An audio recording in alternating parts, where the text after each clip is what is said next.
iPhone 11 आ चुका है भाई अपने पास रेड कलर में। चलो इसको खोलते हैं, देखते हैं कैसा फोन है एंड मेरे को ऐसे प्राइस में कैसे मिला, सारी बातें बताने वाला हूं। एंड 2021 के एंड या फिर 2022 में ये फोन लेना वर्थ रहेगा या नहीं, सारी बातें आपको बताने वाला हूं। So hey what's up guys, my name is Zaheer and this is the unboxing and my kind of mini review of this iPhone 11। So let's begin.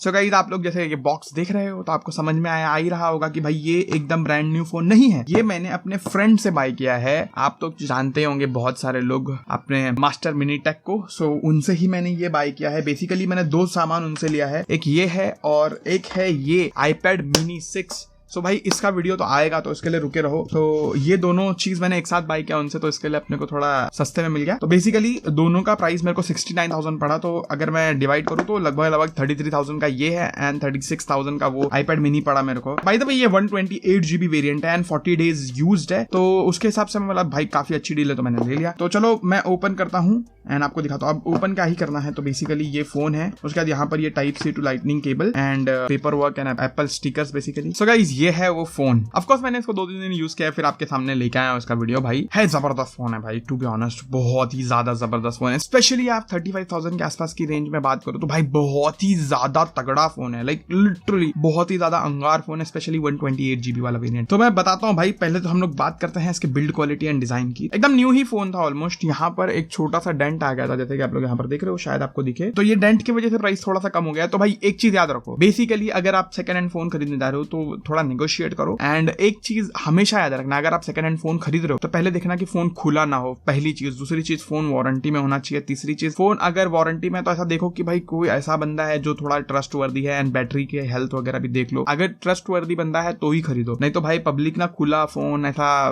Battery पलटी मारा रहता है या फिर डिस्प्ले चेंज रहता है, ये सारी चीजों का बहुत मगजमारी रहता है आईफोन में। तो ये सब चीज देख के फिर सेकंड हैंड फोन परचेज करना। और अगर आपको सेकंड हैंड में iPhone 11 लगभग 35,000 के आसपास मिलता है 128GB वेरिएंट वाला, तो भाई आंख बंद करके ले लो, बहुत ही ज्यादा तगड़ी डील है। ठीक है, ओवरऑल अगर मैं फोन की बिल्ड क्वालिटी की बात करूं तो साइड पूरा फ्रेम जो है वो एल्यूमिनियम का है, बहुत ही ज्यादा मजबूत। पीछे ग्लास है, आगे भी ग्लास है एंड बहुत ही ज्यादा मजबूत है। लाइक आपको फील होगा, आप हाथ में लोगे तो कर्व राउंडेड एजेस है भाई, तो आपको हाथ में भी अच्छे से बैठता है। इन हैंड फील भी बहुत अच्छी और बहुत ही ज्यादा प्रीमियम देता है भाई। तो एक फ्लैगशिप लेवल का फोन है भाई, बिल्ड क्वालिटी एंड डिजाइन में बहुत ही ज्यादा मस्त है एंड काफी लाइट वेट है। 194 ग्राम का है, ग्लास लगाने के बाद भी 202 ग्राम का इसका वेट हो जाता है। और फोन की थिकनेस जो है वो 8.3 mm है। इसके अंदर 31 mAh की बैटरी है, फिर भी देखो वेट वगैरह बहुत अच्छे से मैनेज किया भाई इन लोग ने, तो वो काफी अच्छी चीज है। बट फ्रंट में जो इसका डिस्प्ले है वही इस साथ सबसे बड़ा कंट्रोवर्शियल पॉइंट है। इसके अंदर हमको 6.1 इंच की HD+ की डिस्प्ले देखने को मिलती है। जी हाँ, एक 720p का डिस्प्ले हमको ऐसा देखने को मिलेगा। भले IPS है, 60 Hz है, लेकिन भाई क्वालिटी देखो, मेरे को कहीं पे भी ऐसा पिक्सल वगैरह नोटिस नहीं होता। लाइक अगर आप नहीं बताओगे ना किसी को तो आपको ऐसा लगेगा कि भाई एक फुल HD डिस्प्ले है, भले IPS है। अगर मैं आपको डिस्प्ले पे कुछ कंटेंट दिखा दूं, HDR वीडियो का सपोर्ट है भाई इसमें,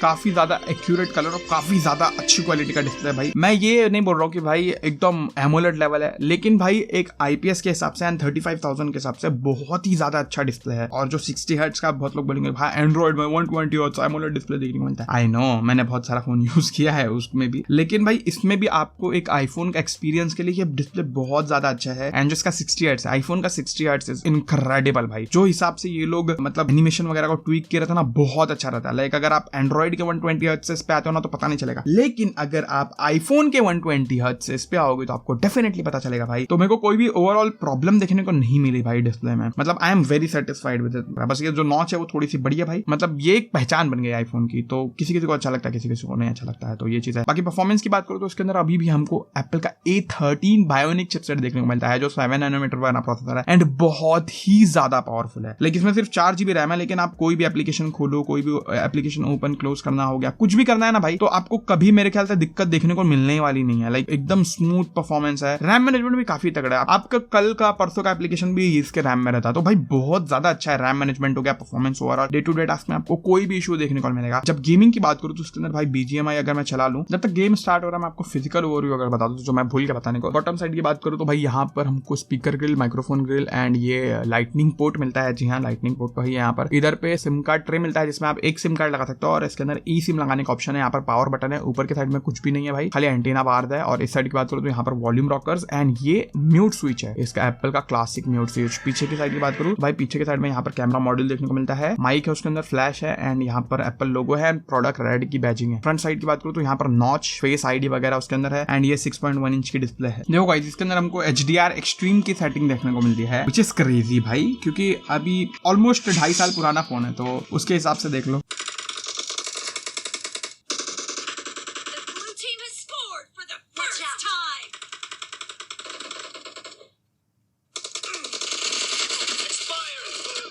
गाइस इतना साल पुराना फोन होने के बावजूद भी देखो जायरो परफॉर्मेंस देखो इसकी, एकदम लाजवाब है।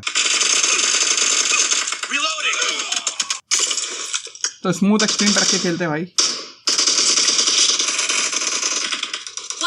इवन HDR एक्सट्रीम में भी काफी जबरदस्त चल रहा है, लेकिन मैंने 1-2 फ्रेम ड्रॉप्स नोटिस किए तो मैंने इसके लिए इसको स्मूथ एक्सट्रीम में डाल दिया। सो बेसिकली एक गेम खेला एंड फोन का टेम्परेचर जो है 36-37 डिग्री सेल्सियस पहुंच गया, तो ओवर हीटिंग का तो कोई साइन नहीं है। एंड भाई देखो सिंपल सी बात है, अगर आप HDR एक्सट्रीम में रख के खेलोगे तो हल्का फुल्का आपको फ्रेम ड्रॉप देखने को मिलेगा। स्मूथ एक्सट्रीम में एकदम कांस्टेंट 60 FPS निकाल के देता है भाई, बहुत ही जबरदस्त गेमिंग फोन है। एंड भाई पहली बात तो ये आईफोन है, वो भी iPhone 11, तो इसमें तो कोई डाउट नहीं है कि गेमिंग इसका एकदम लाजवाब है, ठीक है। एंड एक चीज बोलूंगा भाई, इसका सॉफ्टवेयर अभी देखो, मतलब 2-2.5 साल हो गया ये फोन को निकल के, एंड अभी भी देखो इसके अंदर फिलहाल देखो iOS 15.0.2 चल रहा है एंड मैं अगर सॉफ्टवेयर अपडेट में जाऊं इसके अंदर भी 15.1 आ गया, तो अभी भी कम से कम 3-3.5-4 साल तक के इसके अंदर बहुत तगड़ा सॉफ्टवेयर सपोर्ट देखने को मिलने वाला है। लेकिन अगर आप एंड्रॉइड यूजर हो, आपको फर्स्ट टाइम इस पे आना है, तो भाई इसमें बहुत सारे इश्यूज रहते हैं, तो ये चीज आप समझ के चलो। लाइक अगर आप कॉल वगैरह डुअल सिम यूज करते हो तो आपको बार बार अंदर जाके सिम चेंज करना पड़ेगा डुअल सिम के लिए, तो मगजमारी है। अगर आप नॉन टेकी बंदे हो तो आपको 1 महीना जाएगा लगभग इससे यूज टू होने को, उसके बाद आपको मजा आने लगेगा भाई क्योंकि इसका सॉफ्टवेयर है ऐसा। लेकिन iOS भाई बहुत जबरदस्त, बहुत स्मूथ है और बहुत सारे फीचर्स है इसके अंदर, सब चलता है भाई। ऑलमोस्ट जो सारे iPhone 13 Pro Max वगैरह में फीचर है वो सब चलता है, लाइक एयरपोर्ट्स वगैरह एकदम परफेक्टली काम करता है, ऑटो स्विचिंग वगैरह भी काम करता है एकदम मस्त, तो उसमें कोई भी प्रॉब्लम देखने को नहीं मिलता मेरे को। बात करूं मैं कैमरे की तो भाई यहाँ पर एप्पल ने मचा दिया है, क्योंकि इसके अंदर हमको 2 कैमरा पिक्चर देखने को मिलता है, मेन 12 मेगापिक्सल एंड 12 मेगापिक्सल का एक और है जो अल्ट्रा वाइड है, फ्रंट में भी 12 मेगापिक्सल का सेल्फी शूटर है। एंड भाई ये iPhone 11 है, आपको तो ऑलरेडी पता ही होगा क्या हाल है। मैं कुछ फोटोज लेके आपको दिखा देता हूँ क्विकली करूँ तो देखो ये मेन कैमरे की फोटो है एंड भाई 12 मेगापिक्सल से एकदम कंसिस्टेंट, एकदम खतरनाक शार्प, बहुत ही जबरदस्त फोटोज लिया है। देखो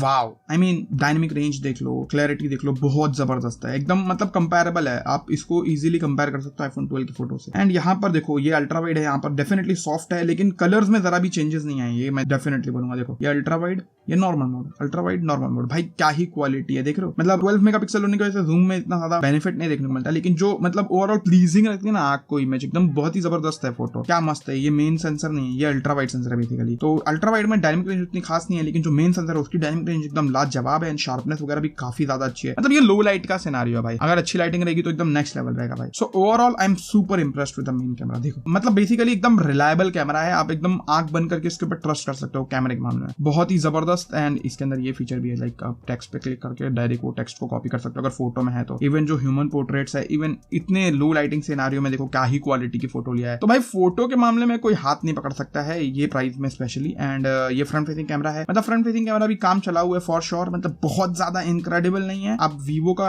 टक्कर पे नहीं ले सकते फोटो वगैरह, लेकिन काम चल जाता है फॉर श्योर। एंड ये कुछ वीडियोस भी गए आप लोग देख लो। ये वीडियो मैं 4K 60 FPS में शूट कर रहा हूँ iPhone 11 के, एंड फोकसिंग देखो एकदम नेक्स्ट लेवल, एकदम लाजवाब है भाई। एंड इवन 4K 30 FPS की बात करूँ तो क्या ही लाजवाब क्वालिटी है, डायनेमिक रेंज देखो, मतलब ओवरऑल फोकस वगैरह देखो, सपोर्ट देखो, मतलब ऐसा फील होता है कि भाई हाँ एक ढंग के कैमरे से आप वीडियो बना रहे हो, स्टेबलाइजेशन एकदम लाजवाब है एंड नॉइस वगैरह देखने को मिलती है। एंड डायरेक्टली यहाँ से आप अल्ट्रा वाइड में भी स्विच कर सकते हो अगर 30 FPS में शूट करो तो देखो अभी यहाँ पर इतना अंधेरा है, उसके बाद ऐसा आपको देखने को मिल रहा है, लेकिन फिर भी क्या ही क्वालिटी की वीडियो बना रहा है भाई, एकदम काम चलाओ वीडियो आराम से आपको बना के दे देता है ये अल्ट्रा वाइड सेंसर भी। अगर आप अंधेरे में ले तो उजाले में तो और ज्यादा अच्छा फोटो एंड वीडियो आता है। फ्रंट फेसिंग कैमरे से वीडियो बन रही है भाई iPhone 11 के, तो देख लो भाई डायनेमिक रेंज देख लो, पीछे मेरा लाइट है फिर भी मेरा फेस देखो, क्या ही नेक्स्ट लेवल क्वालिटी निकल के आती है भाई। ये फ्रंट फेसिंग कैमरा सोचो, और आवाज भी इसी से रिकॉर्ड हो रही है, तो भाई मतलब वीडियो के मामले में तो अभी भी कोई हाथ नहीं पकड़ सकता। स्पेशली 35,000 की बात करूं तो 35,000 या 40,000 में भी आईफोन के ही अलावा और कोई भी फोन नहीं है जो ऐसे क्वालिटी की वीडियो निकाल के दे सकता है, सिर्फ आईफोन्स ही हैं जो ऐसे क्वालिटी की वीडियो निकालते हैं। तो सो ओवरऑल अगर मैं कैमरास की बात करूं तो भाई डेफिनेटली iPhone 12 के आसपास है, लाइक iPhone 12 का 90% क्वालिटी ये डेफिनेटली निकाल के दे देता है। 35,000 के आसपास अगर मैं बोल रहा हूं, इतना मतलब रिलायबल कैमरा आपको नहीं मिलने वाला है, स्पेशली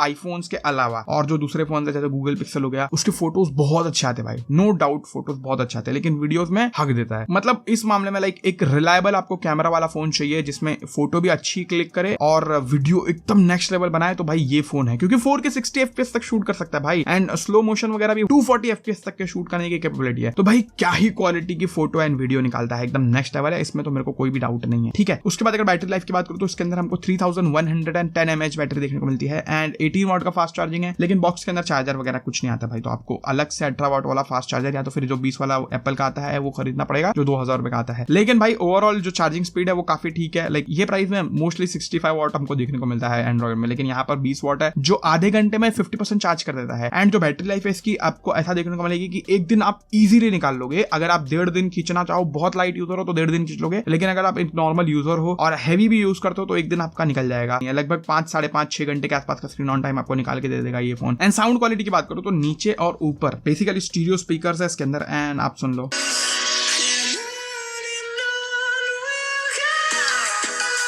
काफी अच्छी क्वालिटी का साउंड है भाई, मेरे को कोई भी प्रॉब्लम देखने को नहीं मिला। स्टीरियो स्पीकर्स अच्छे बचते हैं, iPhone 12 के लेवल पे नहीं है, iPhone 12 से थोड़ा सा नीचे, iPhone 12 में आपको बेस वगैरह भी फील होता है, बट जब iPhone 13 पिक्चर में आता है ना भाई तो सब खत्म हो जाता है। iPhone 13 is king when it comes to the speaker भाई, बहुत ज्यादा बेटर है iPhone 13। सो ये है। बाकी इसके अंदर अगर मैं नेटवर्क की बात करूं तो मैं जियो का सिम कार्ड डाल के यूज कर रहा हूं, मेरे को ज्यादा कोई नेटवर्क का प्रॉब्लम देखने को मिला, 4G वगैरह एकदम मस्त है भाई। इसके अंदर 5G नहीं है, तो ये चीज आपको ध्यान में रखना होगा। अगर आप बहुत टाइम तक यूज करने वाले हो, लाइक 5-6 साल यूज करोगे और आपको 5G की रिक्वायरमेंट्स है, तो भाई ये फोन के अंदर 5G आपको नहीं देखने को मिलेगा। आप 2-2.5 साल तो समझो इंडिया में 5G नहीं आ रहा है, और तो 2-2.5 साल में अगर आप ऐसा सोच रहे हो कि 2-2.5 साल में मैं लेके बेच दूंगा, 2-2.5 साल में नया फोन ले लूंगा 5G वाला, तो आपके लिए सही है। लेकिन अगर आप सोच रहे हो कि मेरे को 5G चलाना है फ्यूचर में 2-2.5 साल बाद जब इंडिया में 5G आ जाएगा, तो फिर आपके लिए ये फोन नहीं हो सकता, क्योंकि इसमें 5G ही नहीं है बेसिकली। लेकिन 4G वगैरह बहुत अच्छे से चलता है, नेटवर्क अच्छा रहता है एंड डुअल सिम है, लेकिन ई सिम आपको लगाना पड़ेगा बेसिकली। तो ये चीज है। ओवरऑल वाईफाई वगैरह तो एकदम मस्त चलता है, मेरे को नेटवर्क में कोई भी इशू देखने को नहीं मिला। सिक्योरिटी की बात करूं तो ये एप्पल है भाई, प्रीवियसली सिक्योरिटी एकदम नेक्स्ट लेवल होती है, एंड सामने फेस आईडी है, लाइक वो फ्रंट फेसिंग कैमरा और वो डॉट प्रोजेक्टर वगैरह है, उसके अंदर ऐसा बटन दबाओ तुरंत खुल जाता है, बटन दबाओ तुरंत फेस को स्कैन करके खोल लेता है, तो एकदम कड़क फेस अनलॉक वगैरह है। मतलब ऑलमोस्ट सब फोन में वही चीज दिया हुआ है, तो मुझे समझ में आ गया है क्या है क्या नहीं। भाई ओवरऑल अगर मैं बात करूं कि ये फोन है कैसा एंड आपको लेने लायक है या नहीं, स्पेशली ये जो प्राइस है 35,000 के आसपास, अगर आपको सेकंड हैंड में मिलता है तो, या फिर अगर आपको नया लेने लायक है कि नहीं। नया देखो, नया अभी फिलहाल ये फोन लगभग 49 में मिल रहा है, 49-48,000 में, अगर 128GB लेने जाओगे तो। एंड अगर आपको सेकंड हैंड में 35,000 तक के मिलता है, अच्छी बैटरी कंडीशन हो, अभी इसकी बैटरी हेल्थ 99% है, एंड इसका जो फिजिकल कंडीशन है एंड जिससे मैंने खरीदा उस पर मैं ट्रस्ट कर सकता हूँ, तो ओवरऑल मेरे लिए बहुत अच्छी डील थी। अगर आपको ऐसी डील मिलती है 35,000, 36,000 में भी, इवन 38,000 में भी, डेफिनेट वर्थ फोन है भाई, बहुत तगड़ा फोन है। लाइक अभी 2 महीना हुआ बंदे को लेके फोन, तो 2 महीना पुराना फोन 38,000 में 128GB के साथ में iPhone 11 बहुत ज्यादा तगड़ी वैल्यू फॉर मनी प्रोवाइड करता है भाई, फॉर श्योर। मेरे को नहीं लगता नया लेना ये वर्थ है, क्योंकि भाई 49,000 में नया आ रहा है, उससे थोड़ा सा बजट बढ़ा के आपको 64GB वाला iPhone 12 मिल जाएगा 54-55 के आसपास। अगर आप क्रेडिट कार्ड वगैरह लगाओगे तो आपको लगभग 51-52 के आसपास आपको iPhone 12 मिल जाएगा, तो वो ज्यादा बेटर फोन है भाई। उसके अंदर एमोलेड डिस्प्ले है, थोड़ा सा बेटर कैमरा भी है, 5G वगैरह है, ओवरऑल मेरे को ज्यादा बेटर वो लगता है। IPS तो आपको फील होगा कि IPS है, लेकिन अगर आपको iPhone 12 मिल रहा है 50,000 के आसपास 128GB वाला, स्पेशली वो तो सेकंड हैंड में ही मिलेगा, नया तो मिलने वाला नहीं है भाई। 50,000 में 12,000 रुपया बजट बढ़ा सकते हो अपना, तो iPhone 12 एक डेफिनेटली बेटर फोन होगा। लेकिन ओवरऑल मैं ये डेफिनेटली बोलूंगा, आई मीन अभी ये टाइम पे 32,000 रुपीज में हमको iPhone XR देखने को मिल रहा है, तो मैं वो तो नहीं रेकमेंड करूंगा यार। अभी के टाइम पे बहुत पुराना हो गया, उसमें Apple A12 Bionic चिपसेट है एंड सिंगल कैमरा है। मेरे फ्रेंड का था, मैंने उसका ट्राई करके देखा, मेरे को थोड़ा सा ऐसा लगता है ओवर हीटिंग का इशू है उसमें, लेकिन ओवरऑल वो फोन भी काफी अच्छा है। अगर आपको सेकंड हैंड में वो फोन 25,000 के आसपास मिल जाता है तो वो बहुत तगड़ी डील है, लेकिन अगर आपको नया ही लेना है तो फिर अपने हिसाब से देख लो। और एक्चुअली आप लोग सोच रहे होगे मैंने इतना सारा फोन क्यों ले लिया, लाइक ये 11, 12, इधर पे 13 Pro Max है एंड इधर पे 13 है, एंड ये जो आप वीडियो देख रहे हो ये 12 मिनी से शूट हो रही है, मैंने इतना सारा आईफोन क्यों लिया? इसका एक बहुत बड़ा रीजन है भाई, ये सब सिर्फ आप लोग के लिए मैं कर रहा हूँ। मैंने इतना मगजमारी करके ये सब अरेंज किया ना भाई, बहुत महंगे फोन है, तो मैं सिर्फ ये चाहता हूँ कि मैं सारे आईफोन को कंपेयर करूँ और देखूं कि सबसे बेस्ट आईफोन कौन सा है। तो मैं बेसिकली प्राइस वाइज सबका एक डिटेल्ड कंपैरिजन आने वाला है, सबसे बेस्ट आईफोन 2021 के एंड या फिर 2022 के स्टार्ट में कौन सा होने वाला है, ये वीडियो पे काम कर रहा हूँ बेसिकली। तो वो वीडियो आने के लिए मैंने इतना मगजमारी किया भाई, एक वीडियो के लिए देखो कितना मेहनत करना पड़ता है। इसके लिए बोल रहा हूँ भाई, एक लाइक तो कर ही दो भाई, उसमें ज्यादा मगजमारी नहीं, बस एक लाइक दबाना है एंड सब्सक्राइब तो कर ही लो। जैसे ये रेड फोन है वैसे रेड सब्सक्राइब बटन होगा, उसको भी दबा लेना। तो यार इतना ही था इस वीडियो में। आई होप आपको ये वीडियो पसंद आएगी, पसंद आई तो लाइक शेयर सब्सक्राइब कर दो। Thank you so much for watching this video guys, bye.